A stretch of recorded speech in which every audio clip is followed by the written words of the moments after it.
அனைவருக்கும் வணக்கம். முன்பெல்லாம் நம்ம ஊர்ல ஒவ்வொரு வீட்டு பின்னாடியும் ஆடுகளும், மாடுகளும் குடும்பத்துல ஒரு உறுப்பினராகவே வளர்ந்தன. இன்னைக்கு அது ஒரு பெரிய தொழிலா மாறினாலும், நம்ம கிராமத்து முறைப்படி வீட்ல வளர்க்கறதுல கிடைக்கிற திருப்தியும், லாபமும் தனிதான். உங்க வீட்ல இருக்கிற சின்ன இடத்த வச்சு எப்படி ஒரு பெரிய லாபகரமான ஆடு வளர்ப்பத தொடங்கலாம் அப்படின்னு இந்த வீடியோல முழுமையா பார்க்கலாம். வாங்க வீடியோக்குள்ள போகலாம். முதல்ல இட வசதி மற்றும் கொட்டகை அமைப்பு. இப்ப நீங்க படத்துல பின்னாடி பார்க்குறீங்களா? அது போல ஒரு தென்னை ஓலையில வேய்ந்த கொட்டைகள் ஆடுகளுக்கு ரொம்பவே நல்லது. இது வெயில் காலத்துல நல்ல குளிர்ச்சிய கொடுக்கும். ஆடுகளுக்கு காற்றோட்டம் ரொம்ப முக்கியம். முடிஞ்ச வரைக்கும் தரைப்பகுதி ஈரமா இல்லாம பார்த்துக்குங்க. ஆடுகளுக்கு இயற்கையான சூழல் வரும்போதும் மற்றும் வளரும்போதும் அதோட வளர்ச்சியே ரொம்ப வேகமா இருக்கும். அடுத்தது சரியான ஆடுகளை தேர்வு செய்யறது. வீட்டு முறை வளர்ப்புக்கு தலச்சேரி கலப்பு இனங்களும் அல்லது நம்ம ஊரு நாட்டு ஆடுகளும் ரொம்பவே செட் ஆகும். குறைஞ்சது 2 குட்டிகள் போடுற மாதிரியான தாயாடுகளை பார்த்து எடுங்க. படத்துல இருக்கிற ஆட்டை பாருங்க. நல்ல நீண்ட காதுகள், தெளிவான கண்கள். இதுதான் ஒரு ஆரோக்கியமான ஆட்டோட அடையாளமே. 3வது விஷயம் தீவனம். வீட்டு முறை வளர்ப்புல பெரிய லாபமே தீவன செலவு கம்மி தான்.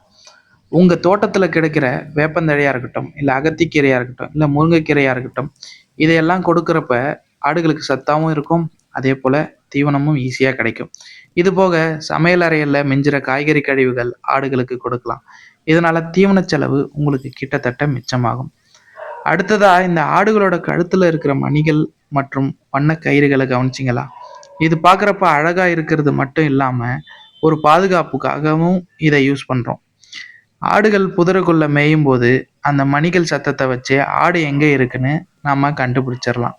இது நம்ம பாரம்பரியமான ஒரு அடையாளம். அதனால ஆடுகள் கழுத்துல இந்த வண்ண மணிகளை வச்சு இந்த காட்சியை பாருங்களேன். ஆடுகள் நல்லா தூங்குறதும் ஆடுகள் நல்லா விளையாடுறதுக்கும் காரணம் என்ன தெரியுமா?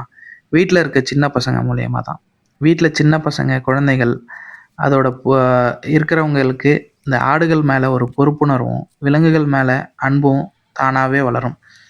இன்னைக்கு இருக்கிற செல்போன் உலகத்துல குழந்தைகளுக்கு இது ஒரு சிறந்த மன அழுத்தத்தை குறைக்கிற விஷயமா இருக்கும். அதனால ஆடுகள் கூட சின்ன பசங்க விளையாடுறது, வீட்டில் இருக்க பசங்க விளையாடுறது ரொம்பவே முக்கியமான ஒரு விஷயமா இருக்கு. அடுத்த டிப் என்னன்னு பார்த்தீங்கன்னா, கோடை காலத்துல பராமரிப்பு. வெயில் அதிகமா இருக்கிற நேரத்துல ஆடுகளுக்கு தாகம் அதிகமா இருக்கும். நிழலான இடத்துல ஆடுகளை கட்டுறது ரொம்பவே முக்கியம். இப்போ நம்ம கட்டியிருக்கோம் பார்த்தீங்களா? இது போல கட்டுறது ரொம்பவே முக்கியம். தண்ணியில அப்பப்போ கொஞ்சம் தாது உப்புக்கள் அல்லது நாட்டு சர்க்கரை கலந்து கொடுத்தீங்கன்னா ஆடுகளுக்கு சோர்வடையாம சுறுசுறுப்பா இருக்கும். அதனால இது ரொம்பவே முக்கியமான ஒரு டிப்ஸா எடுத்துக்கங்க. குட்டிகளை எப்படி பாதுகாக்கிறது?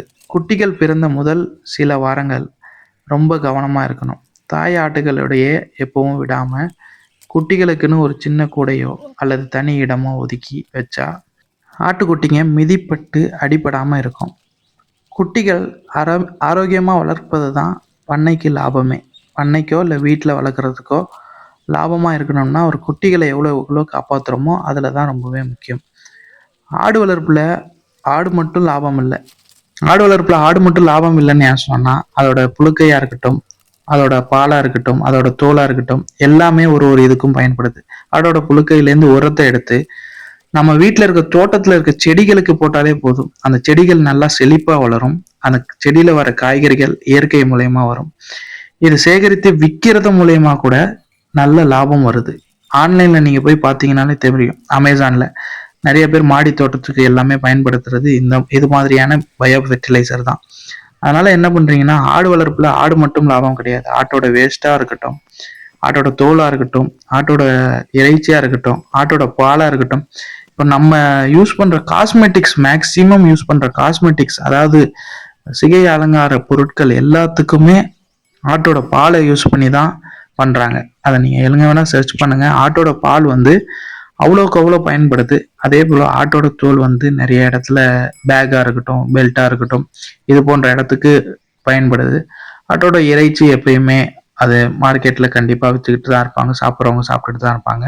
அதனால ஆடு வளர்க்கறதால இது எல்லாமே நன்மைகள்னு நான் சொல்லிக்கிறேன். ஆடு வளர்ப்பு இது மூலியமாக நிறைய லாபம் விவசாயம் செய்யும் ஒருவருக்கும் ஆடு வளர்க்கும் ஒருவருக்கும் பயன்படுது. அதே போல செடி கொடி வளர்க்குறீங்கன்னா நல்ல இயற்கையான வெஜிடபிள்ஸ், காய்கறி, பழங்கள் இது கூட தரக்கூடிய ஒரு மிகப்பெரிய ஒரு நல்ல ஒரு உரமா ஆடு வளர்ப்பு, மாடு மாடு ஈவன் மாடு வளர்த்தாலும் அதன் மூலயமா பயனடைத்து கொள்ளலாம்.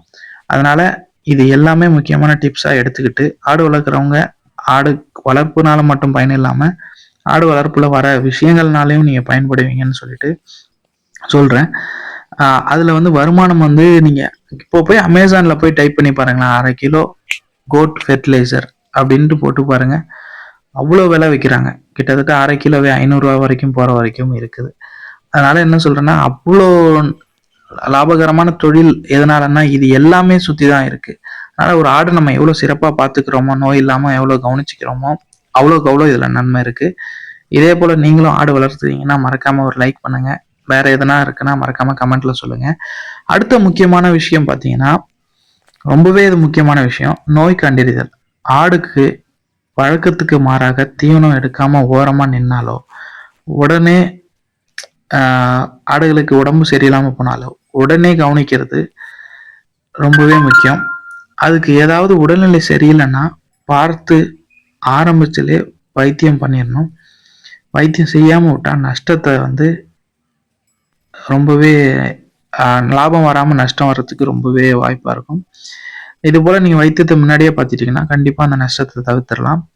முடிஞ்ச அளவுக்கு வீட்டுல பயன்படுத்தக்கூடிய ஒரு சில ரெமிடிஸ் இருக்கும். உடனே அதை பண்ணினீங்கன்னா ஆடுகளுக்கு உடம்பு பூர்ணமா சரியாயிடும்.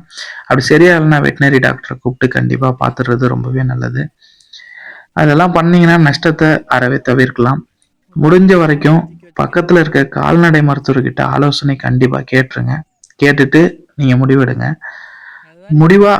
முடிவா சொல்ல போனா குறைஞ்ச முதலீடு ஆனா நிறைஞ்ச லாபம் இதுதான், ஆடு வளர்ப்பு தான். உங்க வீட்டு பின்னாடி ஒரு ஆட்டையாவது வளர்த்து பாருங்க. அது கொடுக்கிற மகிழ்ச்சி வேற எல்லாத்துலயும் கிடைக்காது.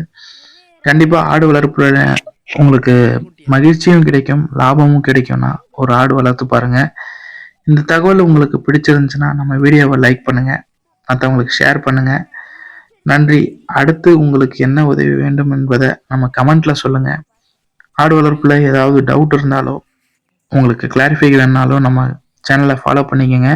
ஏன்னா ஆடு வளர்ப்பு பற்றின சந்தேகம் தகவல்கள் எல்லாமே நம்ம வீடியோவில் அடுத்தடுத்து வந்துகிட்டு இருக்கு. இது போல பாருங்களேன், இப்போ நம்ம சின்ன பசங்க வீட்டில் இருக்க சின்ன பசங்க ஒரு ஆடு வளர்க்கணும்னா கூட ஒரு பொறுப்புணர்வோடு இருப்பாங்க. இப்போ இருக்கிற காலகட்டத்தில் உண்மையாக சொல்ல போனால் மொபைல் ஃபோன் வந்து எல்லாரையுமே உங்களை அது வசப்படுத்திக்கிட்டு இருக்கு. அதனால இது போல ஆடு கூட நேச்சரா நீங்க வளர்ந்துகிட்டு இருக்கீங்கன்னா அது கொடுக்குற சந்தோஷமும் உங்களுக்கு கற்றுக் கொடுக்குற பாடமும் அதிகம். உழைப்புனா என்னன்னு கற்றுக் கொடுக்கும் ஆடு வளர்ப்புல. அதே போல பாசம்னா என்னன்னு கற்றுக் கொடுக்கும். இது எல்லாமே எனக்கும் கிடைச்சிருக்கு, உங்களுக்கும் கிடைச்சிருக்குன்னா மறக்காம நம்ம சேனலை ஃபாலோ பண்ணிக்கோங்க. இது போல கிராமத்து வாழ்க்கை உங்களுக்கு பிடிக்கும்னா நம்ம சேனலை கண்டிப்பாக சப்ஸ்கிரைப் பண்ணிக்கோங்க. அனைவருக்கும் நன்றி. தேங்க்யூ.